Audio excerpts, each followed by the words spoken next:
안식일 날 예수님께서 밀밭 사이로 지나가셨습니다. 제자들도 주님과 함께 동행하였습니다. 그러던 중 제작 몇시 배가 고팠나 봅니다. 그들은 밀밭으로 들어가 밀 이삭을 손으로 잘라 비벼서 간 후에 그 알곡을 입에 털어 먹었습니다. 그런데 이 광경을 바리새인들이 목격하였습니다. 그들은 제자들의 행동을 빌미 삼아 예수님을 비난하였습니다. 보시오, 당신의 제자들이 안식일에 하지 못할 일을 하나이다. 성도 여러분, 제자들이 무슨 율법을 어겼기에 바리새인들은 저렇게 정색하며 예수님께 따지고 있는 것일까요? 우리가 이 대목을 읽을 때면 제자들이 남의 밭에 함부로 들어가 서리한 것을 지금 바리새인들이 책 잡는다고 생각합니다. 분명 밀밭 주인의 허락 없이 서리한 것은 엄연히 도둑질입니다. 바늘 도둑 역시 도둑놈인 것은 매 한 가지 아닙니까? 그런데 성도 여러분, 성경은 재미있게도 제자들의 서리한 행동을 두둔해 주고 있다는 사실을 알고 계십니까? 신명기 23장 25절은 말합니다. 내 이웃의 곡식밭에 들어갈 때에는 내가 손으로 그 이삭을 따도 되느니라. 그러나 내 이웃의 곡식밭에 낫을 대지는 말지니라. 하나님께서는 가난한 자가 남의 밭에 들어가 이삭을 먹는 것을 허락하셨습니다. 다만 낯을 들고 잘라서는 안 됩니다. 하나님께서는 왜 적은 양의 서리는 괜찮다고 두둔해 주신 것일까요? 그것은 가난한 자들을 위한 하나님의 세심한 배려입니다. 하나님께서는 양식을 살 수 없을 만큼 가난한 사람이 피치 못해 도둑질하는 것을 원치 않으셨습니다.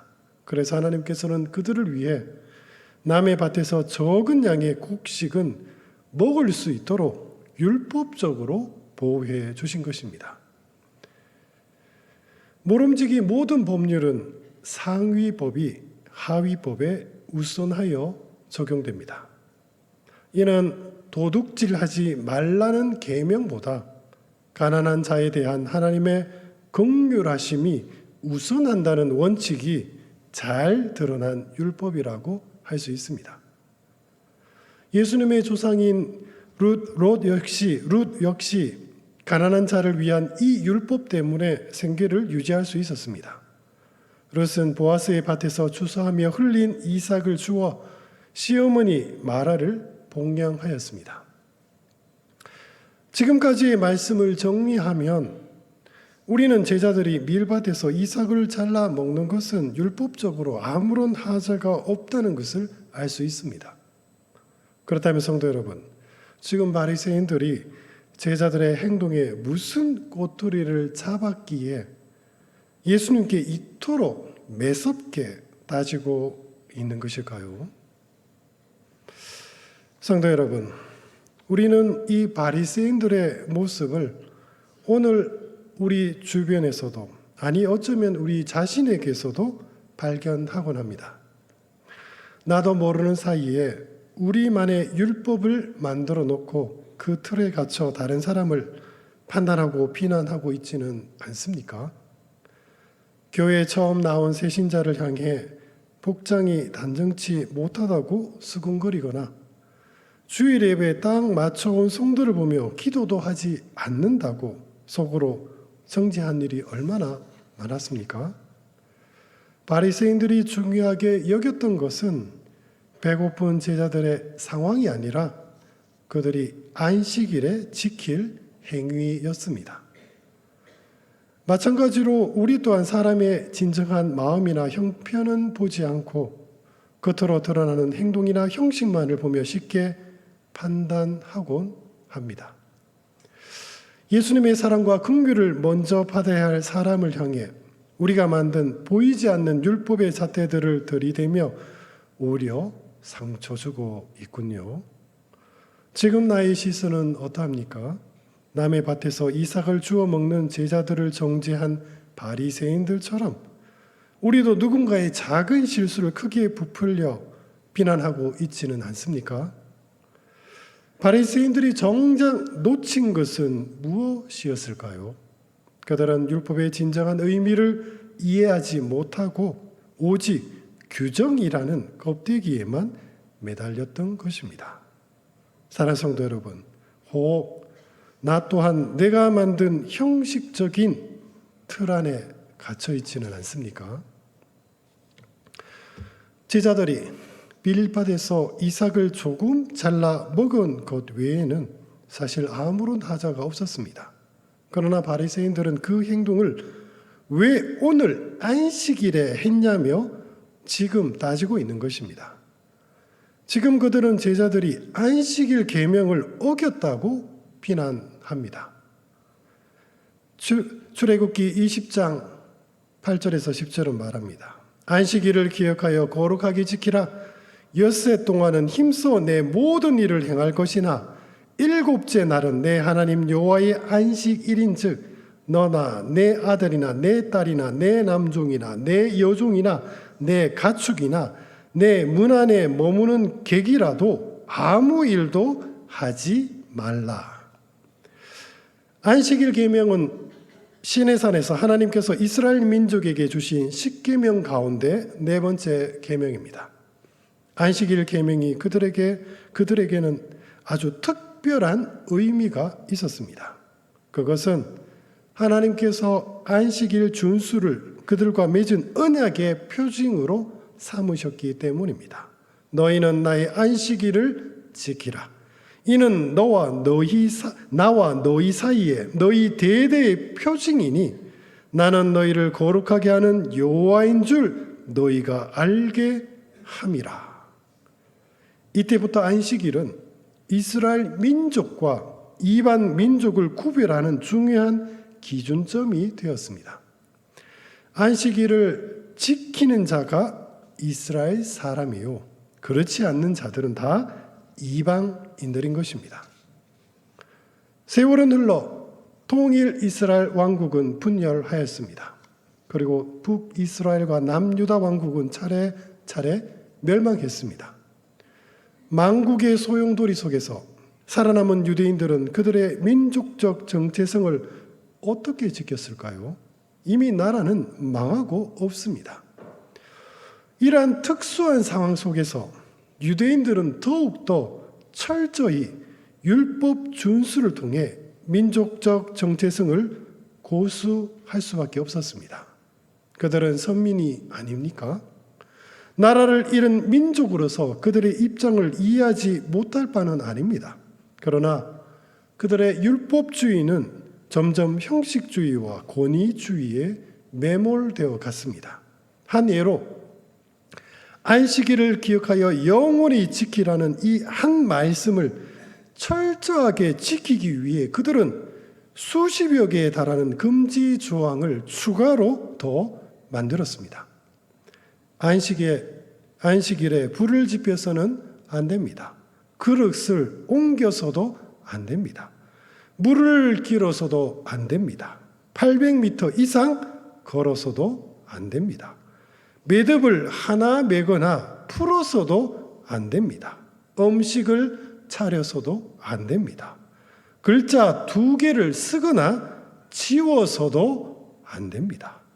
유대인들은 이 모든 것들을 일로 간주했습니다. 그렇게 안식일 규정은 불필요한 수많은 금지 조항들로 채워지면서 사람들에게 족쇄가 되어갔습니다. 성도 여러분, 지금 바리새인들이 예수님의 제자들의 행동을 비난한 까닭은 이삭을 자르고 손으로 비비고 입으로 껍질을 부는 일련의 행동 모두가 바로 일로 간주한 것입니다. 그래서 그들은 지금 아무 일도 하지 말라는 안식일 규정을 어긴 것이라고 예수님께 따지고 있는 것입니다. 성도 여러분, 이런 생트집도 어디 있을까요? 예수님께서는 지금 이 한심한 시비에 휘말리신 것입니다. 예수님께서 바리새인들에게 말씀하셨습니다. 그 옛날 다윗이 왕이 되기 전 사울에게 시기를 받아 한동안 도망 다녔던 것을 너희가 아느냐? 다윗이 그 동료들과 함께 노브 땅에 이르렀다.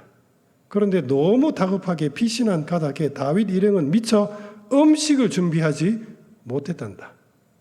그래서 다윗은 노브 땅에 살고 있던 제사장 아히멜렉을 찾아가 도움을 청했지. 하지만 제사장 아히멜렉은 다윗의 부탁을 듣고 무척 당황했단다. 왜냐하면 그에게는 다윗 일행을 먹일 만한 음식이 없었기 때문이었다. 다윗은 그에게 무엇이든 좋으니 먹을 것을 달라고 거듭거듭 부탁했단다. 아히멜렉이 곰곰이 생각해 보니 성소 안에 놓인 진설병이 생각이 나더구나. 그가 말했다. 제 수중엔 보통 떡은 없고 거룩한 떡밖에 없습니다. 그 떡이라도 괜찮겠습니까? 다윗은 기뻐하며 그 거룩한 떡을 받아 동료들과 함께 나누어 먹었단다. 자, 그런데 성소에 진열된 진설병은 하나님께서 누구만 먹으라고 하시더냐? 레위기 24장 8절과 9절은 말합니다. 안식일마다 이 떡을 여호와 앞에 항상 진설할지니 이는 이스라엘 자손을 위한 것이요 영원한 언약이니라. 이 떡은 아론과 그 자손에게 돌리고 그들은 그것을 거룩한 곳에서 먹을지니 이는 여호와의 화제 중 그에게 돌리는 것으로서 지극히 거룩함이니라. 이는 영원한 규례니라. 성경에는 분명하게 아론의 직계 후손인 제사장들만 그 떡을 먹을 수 있다고 명시하고 있다. 그런데 성경의 진설병을 먹은 다윗의 행동을 정죄하는 구절이 있더냐? 너희는 지금 다윗이 배가 고파서 한 행동을 용납하면서 어째서 오늘 나의 제자들이 배가 고파한 행동은 용납하지 못하느냐? 성소의 규례보다 배고픈 자를 불쌍히 여기는 자비의 원칙이 우선이다. 또한 너희들은 안식일 계명을 자꾸 아무런 일도 해서는 안 된다고 말하면서 그 뜻을 왜곡하는데 너희는 안식일에 거룩한 성소에서 일하는 제사장의 직무는 잃지 못했더냐? 안식일에는 1년 되고 흠없는 순양 2마리와 고운 가루 10분의 1에 기름 섞은 소제와 그 전제를 드릴 것이니 이는 상번제와 그 전제 외에 매 안식일의 번제니라.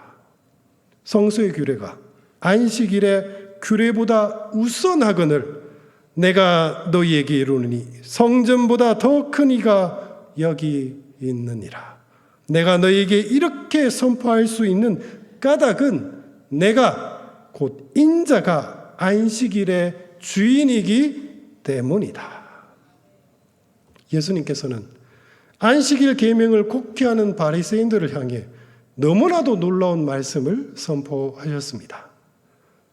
주님께서는 율법보다 사람을 불쌍히 여기는 하나님의 긍휼하심이 우선하고 안식일 규례보다 성소의 규례가 우선한다고 변증하셨습니다. 그리고 나와 담대하게 당신이 성전보다 더 큰 일하고 선언하시며 성전을 섬기는 일이 안식일을 지키는 것보다 우선하거늘 성전보다 더 크신 안식일의 주인을 따르는 일은 더욱더 우선하지 않겠냐며 반박하셨습니다. 그 말씀에 바리새인들은 침묵할 수밖에 없었습니다. 성도 여러분, 하나님께서는 왜 우리에게 안식일을 기억하며 거룩하게 지키라 말씀하신 것일까요? 그리고 사실 오늘날 우리는 안식일이 아니라 주일을 지키고 있지 않습니까? 하나님께서 바라시는 안식일의 참된 정신은 무엇입니까? 대초에 하나님께서 6일 동안 이 세상을 창조하시고 7일째 되는 날 안식하셨습니다. 하나님께서 창조하신 세상은 선하고 아름다웠으며 모든 만물은 서로 조화를 이루었습니다. 하나님이 그가 하신 일을 7째 날에 마치시니 그가 하시던 모든 일을 그치고 7째 날에 안식하시니라. 안식이란 그저 아무 일도 하지 않는 쉼을 뜻하지 않습니다. 하나님의 안식이란 창조의 기쁨이요, 만물이 하나님 안에서 누리는 화목입니다. 하나님과 세상 만물이 모두 창조의 기쁨 안에서 교제의 기쁨을 나누는 그날이 바로 안식일입니다. 그러나 불행하게도 그 안식은 아담의 불순종으로 인해 깨지고 말았습니다.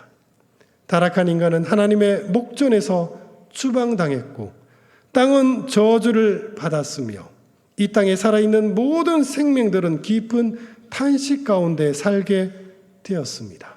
그렇게 태초의 안식이 깨진 것입니다. 그러나 하나님께서는 우리를 불쌍히 여기사 그 깨진 관계를 다시 회복시키고 싶으셨습니다. 하나님께서는 하와를 꾀는 뱀을 심판하시며 여자의 후손 곧 그리스도를 통해 안식을 다시 회복시키겠노라 선언하셨습니다. 내가 너로 여자와 원수가 되게 하고 내 후손도 여자의 후손과 원수가 되게 하리니 여자의 후손은 내 머리를 상하게 할 것이요 너는 그의 발꿈치를 상하게 할 것이니라. 하나님께서 안식의 회복을 선포하는 그날부터 아담과 그 후손들은 그 복된 회복의 날을 소망하며 살아갔습니다. 그리고 마침내 예수 그리스도께서 이 땅에 오셨습니다. 그리고 우리를 향해 말씀하십니다. 인자는 안식일의 주인이니라. 그렇습니다. 주님의 대속으로 말미암아 우리 모두는 다시 하나님의 안식 가운데 평강을 누리는 자가 되었습니다. 그리고 하나님께서는 그리스도 안에서 안식을 누리는 우리에게 놀라운 표징을 하나 주셨습니다. 죄의 삭은 사망이라. 죄가 사라졌으니 이제 그 삭 또한 없어졌습니다. 그 표징이 무엇입니까? 바로 부활입니다. 주님이 부활하신 그날은 아담의 죄로 말미암아 깨졌던 안식이 그리스도 안에서 다시 회복된 거룩한 날입니다. 안식일의 정신은 그저 아무 일도 하지 말라는 것이 아닙니다. 주님의 날은 인간의 모든 헛된 수고를 내려놓고 태초에 하나님과 우리가 누렸던 참된 평강을 기억하라는 것입니다. 그리고 그 정신은 교회 시대에 이르러 거룩한 주일로 계승되었습니다. 사랑하는 성도 여러분, 안식일의 참된 정신은 단순히 아무 일도 하지 않는 데 있지 않습니다. 죄로 인해 깨졌던 태초의 그 안식을 예수 그리스도께서 십자가와 부활로 온전히 회복시켜 주셨습니다. 우리가 주일을 거룩하게 지키는 것은 우리의 노력이나 공로 때문이 아니라 오직 우리를 긍휼히 여기신 하나님의 그 자비 때문임을 기억하는 날입니다. 주님은 예수님의 대속과 부활로 다시 주어진 새로운 창조의 기쁨을 누리는 날이며 이 놀라운 은혜와 긍휼을 기억하며 우리 또한 이웃에게 주님의 그 자비하심을 베풀어야 할 것입니다. 예수님께서 나는 자비를 원하고 제사를 원하지 아니하노라 말씀하셨습니다. 하나님의 긍휼하심을 기억하고 그 사랑을 삶 속에서 실천하는 것, 그것이 바로 우리가 계승받은 주일의 온전한 정신입니다. 이 일이 있은 후 또 다른 안식일에 예수님께서 가버나움의 회당에 들리셨습니다. 때마침 거기에 몸이 불편한 한 사람이 있었습니다.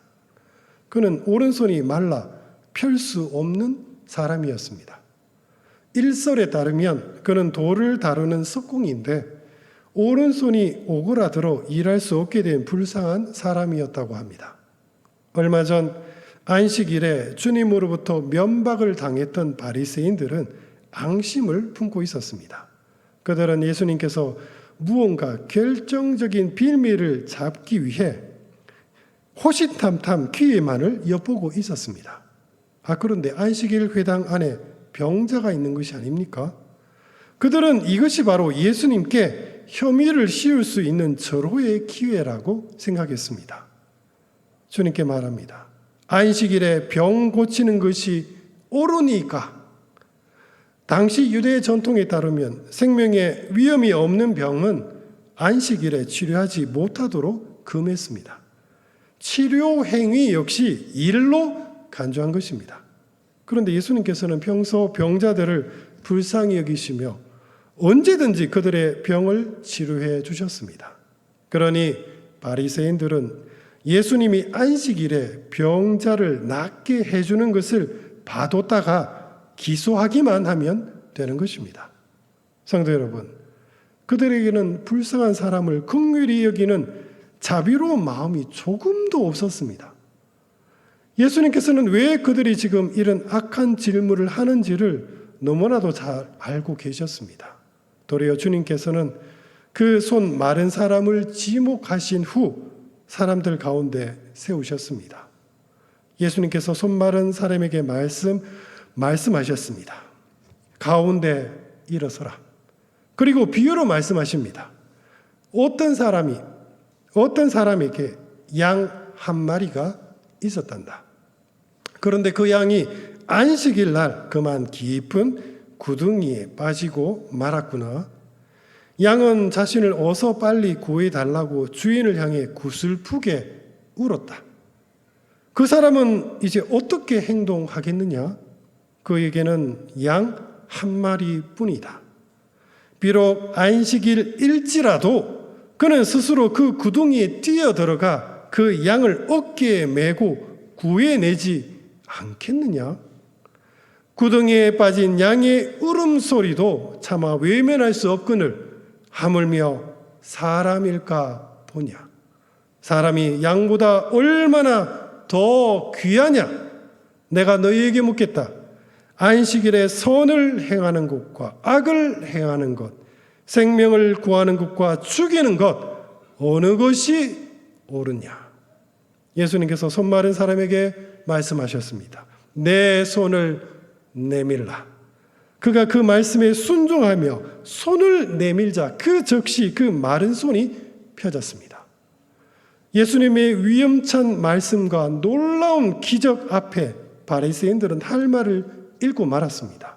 그들은 얼굴이 시뻘개진 채 분한 마음을 품고 예수님을 어떻게 하면 죽일 수 있을까 의논하기 시작했습니다. 성도 여러분, 이들의 악한 계획을 보십시오. 그들은 성경을 몰라 예수님께 대적한 것이 아닙니다. 바른 말씀 앞에서도 자신의 죄를 시인하지 않는 그들의 태도를 보십시오. 그들은 성경을 몰라 실수한 것이 아니라 그 본심이 악했기에 지금까지 성경을 곡해했던 것입니다. 손 마른 사람의 치유를 시작으로 예수님께서는 회당 안에 있는 모든 병자들을 치료해 주셨습니다. 안식일 날 예수님께서는 하나님의 자비와 긍휼이 무엇인지를 그렇게 몸소 보여주셨습니다. 그런데 병자들을 고치신 후 예수님께서는 그들에게 아주 이상한 당부를 하십니다. 주님께서는 그들에게 자신이 예수님으로부터 치료받았다는 사실을 남들에게 알리지 말라고 당부하신 것입니다. 자랑할 일이 있으면 무사람들에게 알리는 것이 인지상정 아닙니까? 그런데 이상하게도 예수님께서는 치료 사역이 소문나는 것을 원치 않으셨습니다. 사실 이런 당부는 한두 번이 아닙니다. 예전에 나병 환자를 치료해 주셨을 때도 소문내지 말라 당부하셨습니다. 또 맹인의 눈을 밝히신 후에도 삼가 아무에게도 알리지 말라고 명하셨습니다. 성도 여러분, 예수님께서는 왜 자꾸 병자들을 치료해 주시면서 동시에 치유 사실을 감추시려 하시는 것일까요? 성도 여러분, 예수님께서는 왜 이 땅에 오신 것입니까? 그저 몇 명의 병자들을 치료해 주기 위해 오셨습니까? 만약 그렇다면 공생애 동안 주님으로부터 직접 치료받은 사람의 수가 얼마나 되겠습니까? 예수님은 단순히 병을 치료해 주기 위해 오신 분이 아닙니다. 예수님은 우리의 모든 죄를 대신 짊어지시고 십자가에서 죽으심으로 우리를 대속하자 오신 우리의 구세주이십니다. 그런데 예수님께서 가는 곳마다 병자들이 자꾸만 치료를 받으니 사람들은 주님을 어떻게 생각할까요?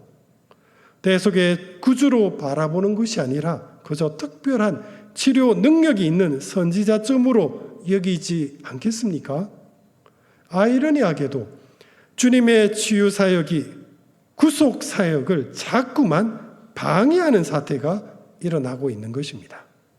그렇다면 우리는 반문할 수 있습니다. 치유 사역이 방해가 된다면 주님 아예 치료를 하지 않으면 되지 않습니까?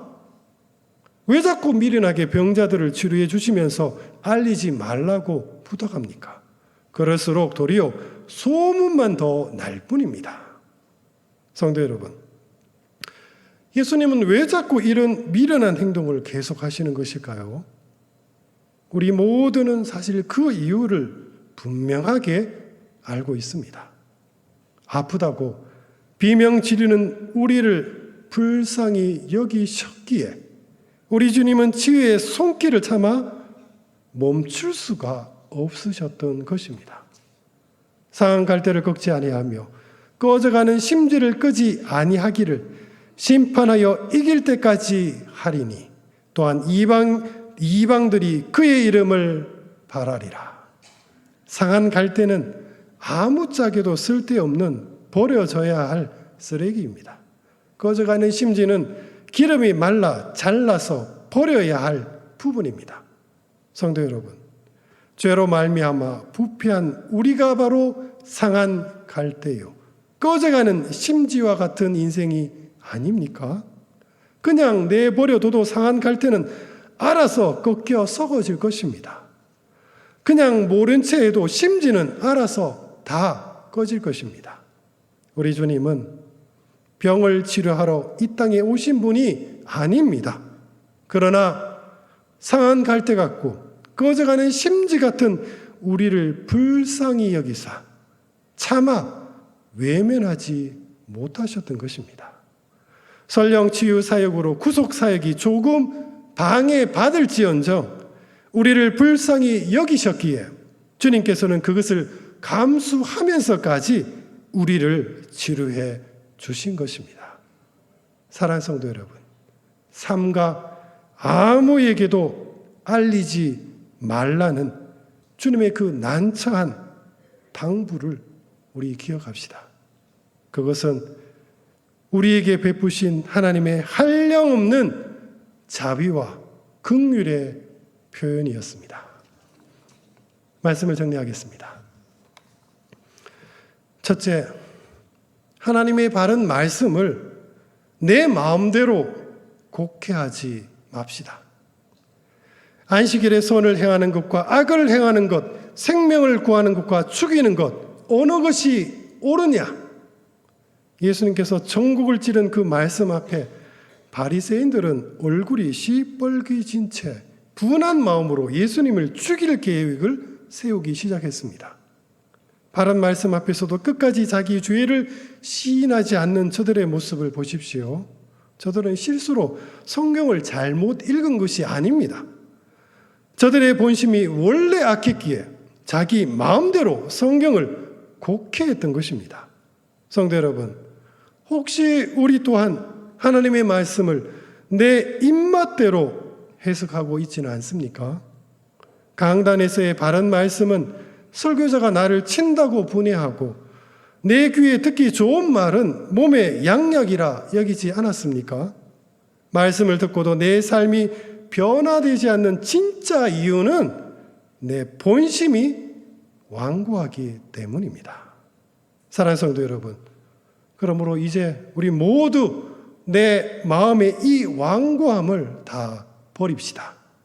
그리고 하나님 말씀 앞에 우리 겸손하게 서서 우리는 함께 기도해야 할 것입니다. 오 주님, 이 말씀의 참된 의미를 깨닫게 하시고 제 안에 있는 이 완악함을 오직 주님의 보혈로 씻어 주옵소서. 그 바른 말씀이 내 삶을 변화시키는 진정한 양약이 되도록 우리는 힘써 구해야 할 것입니다. 그리고 둘째, 나의 질병을 하나님의 그 자비하심에 온전히 맡깁시다. 지금 질병으로 고통받고 계신 분이 있으십니까? 주님의 치료를 간절히 바라며 기도하고 있습니까? 성도 여러분, 우리의 병이 낫지 않는다고 해서 하나님을 원망해서는 안 됩니다.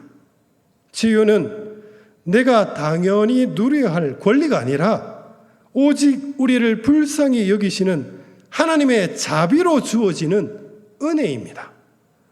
예수님은 단순히 우리 병을 고치러 오신 분이 아닙니다.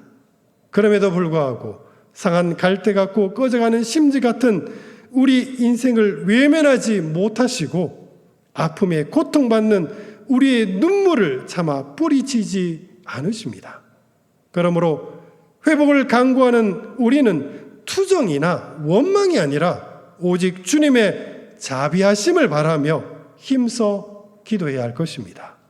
주님, 상한 갈대와 같은 저를, 꺼져가는 심지와 같은 저를 불쌍히 여겨 주옵소서. 오직 주님의 그 자비하심을 신뢰하오니 주님의 뜻대로 저를 온전히 회복시키시고 참된 평안에 머물게 하옵소서. 사랑하는 성도 여러분, 우리 모두 하나님의 그 자비하심을 바라며 기도합시다. 주님께서 말씀하십니다.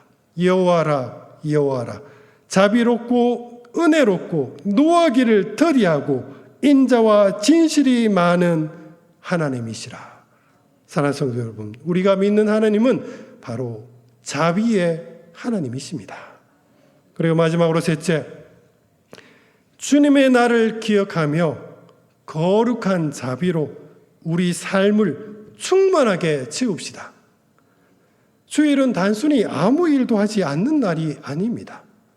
예수님께서 우리를 위해 십자가에서 흘린 피와 그 부활로 죄인인 우리를 긍휼히 여기신 하나님의 자비를 우리가 온전히 기억하는 날입니다. 그리고 나아가 주님의 그 자비하심을 우리 삶 속에서 실천하며 살아가야 합니다.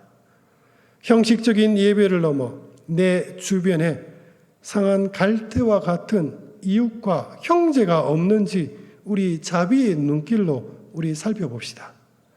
내 앞에 있는 그분들께 건네는 따뜻한 말 한마디, 작은 도움의 그 손길이 오늘 이 거룩한 주일을 은혜롭게 변화시킬 것입니다.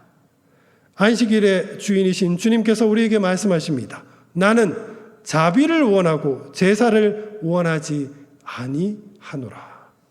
내가 형식적으로 드리는 완벽한 예전보다 슬픈 표정으로 예배에 참석한 형제에게 이번 한 주간 어떻게 지냈는지, 혹시 무슨 일이 있는지 물어보는 그 따뜻한 안부가 자비로우신 하나님께 드리는 우리의 가장 거룩한 예배입니다. 사랑하는 성도 여러분, 우리 모두 오늘 하루도 주님의 자비하심을 몸소 실천하는 거룩한 주일이 되기를 예수님의 이름으로 축복드립니다. 기도하겠습니다. 사랑과 은혜가 풍성하신 우리 주 하나님 아버지, 저희들 늘 주님의 그 자비하심과 긍휼하심을 의지하여 기도하나이다. 주님께서 저희들을 긍휼히 여기셨듯 저희들 이제 내 형제와 이웃을 향하여 주님의 그 시선으로 바라보게 하여 주옵소서. 그라여 저희들 매주일 거룩한 주일을 지킬 때마다 자비의 하나님께 영광 돌리는 참된 예배자가 되게 하여 주옵소서. 바라옵고 우리 구주 예수 그리스도 이름으로 간절히 기도드립니다. 아멘.